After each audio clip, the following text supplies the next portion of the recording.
Hi Westwoods and everyone watching. This is Sarah Brooks with Thriving in Parenthood. I actually have my kids with me today. They're down there, so I might pick them up eventually. I have my babies and then the boys are running around. This is real life mom moments. Hopefully my camera doesn't fall. Okay, so I have had this on my heart a little bit, and I read a devotion this morning, and to be honest, the devotion was really good, but it also it irked me a little bit too. It made me just have compassion for us as parents, especially during this time.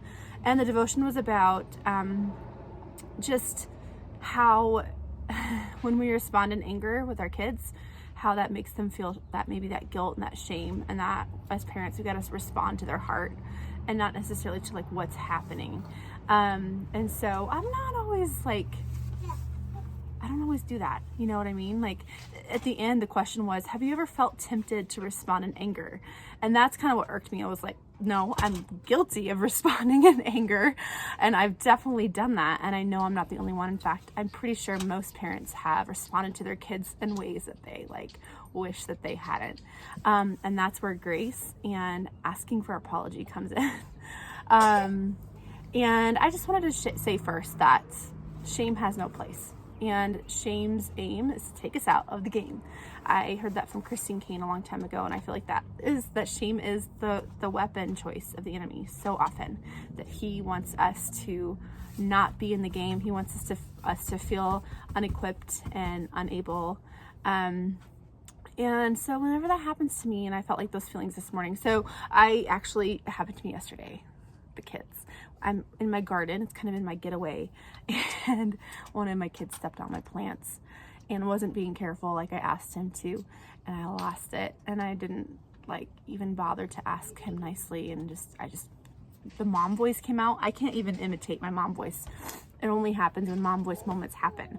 I actually ended up yelling at my dog with my mom voice because she was rolling on my columbines. It was just like all of a sudden, bleh, Joe came running out because I'm outside. He's like, we have neighbors, babe. Anyway, angry mom voice happens, and I do my best to apologize and say sorry and to correct it, because I don't want my kids to feel that shame and guilt. I want them to know they're loved no matter what, because our Creator loves us no matter what. And that's the message as parents, that we have the honor to show our children, and that's not always easy. So first of all, grace to you guys, lots of grace, especially during this time. I don't think the author was writing to us during quarantine, obviously, and I feel like a lot of us, we're feeling all the feelings right now. We have a lot of pressure, maybe with financial pressure, or just that uncertainty. Like I've been feeling the heaviness of what's happening next year with school and what that'll look like for my kindergartner, and that's making me sad. And I feel like all of those emotions kind of impact the way sometimes we respond. So with that said, you guys are the girl and the guy for the job, and we were put in this season for a reason, and we were given our children for a reason. Like we are their parents. What a gift that is. So I wanted to just speak some goodness over you guys today. This book, it's called You're the Girl for the Job, and I finished it a few weeks ago, and it was just such a freaking good book for this season. And actually it's so good. I'm walking through it again with several women, and just reviewing like all the many places that I've underlined, and I'm just excited for them to read it. If you need a good book, grab this book.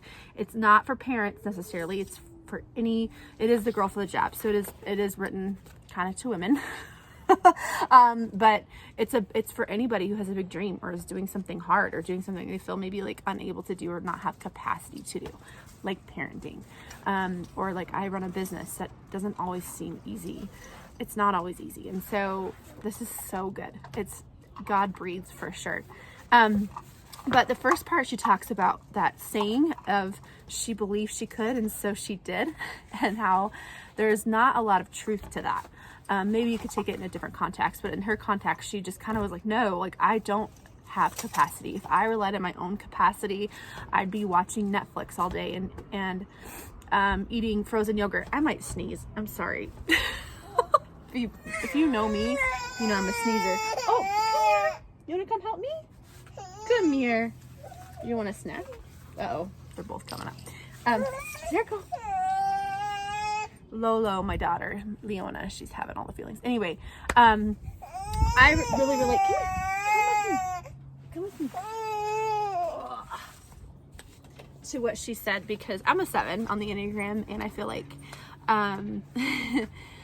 that really relates. Like we deal with gluttony and we avoid pain, and so sure, I don't want to have hard conversations. I'd rather watch Netflix and eat bread and drink wine and coffee and, you know, just do all those fun things versus having hard conversations or getting up early or working out. And a few weeks ago we talked about how soul care and like self-care isn't always easy. It's not always like the bubble bath that you want to take. Sometimes it's getting up early and rising for the babies just to like get in some good like time with the Lord.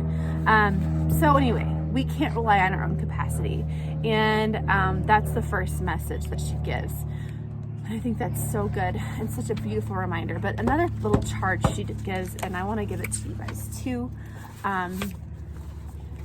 Here we go. We are the girls and guys for the job because of the God of all capacity, who not only calls us, but equips us and dwells within us, enabling us to carry out his plans. We are able to live, to love, to move, to repair, to receive, to heal, to hope because of him. We are the girls for the job, for the season, for this life, for the joy and blessing of those around us at this exact appointed time. Because God has placed us here. He's called us to be his ambassadors, and he doesn't make mistakes. Boy, is that true, right? Anyway, I felt like that was just such a good reminder today, as we might be feeling that weight of parenting during this time. It is heavy, but it is not our load to carry by ourselves. Remember Matthew 11:28, as he is with me when I am feeling weak. Come to me all who are weary and heavy burdened, and I will give you rest. He will take our yoke and that burden and that weight of parenting that we carry. So anyway, I just want to end you with that. Here's a little mom hack for those who are still hanging out with me. So I've got wavy hair. I normally have like straight hair. Mom hack: don't forget the dry shampoo. There's still probably a good 2 pounds of dry shampoo in here. Braids. You know, I've been wearing like the mom messy bun, but I want Kenneth Scott hair. You don't know who Kenneth Scott is?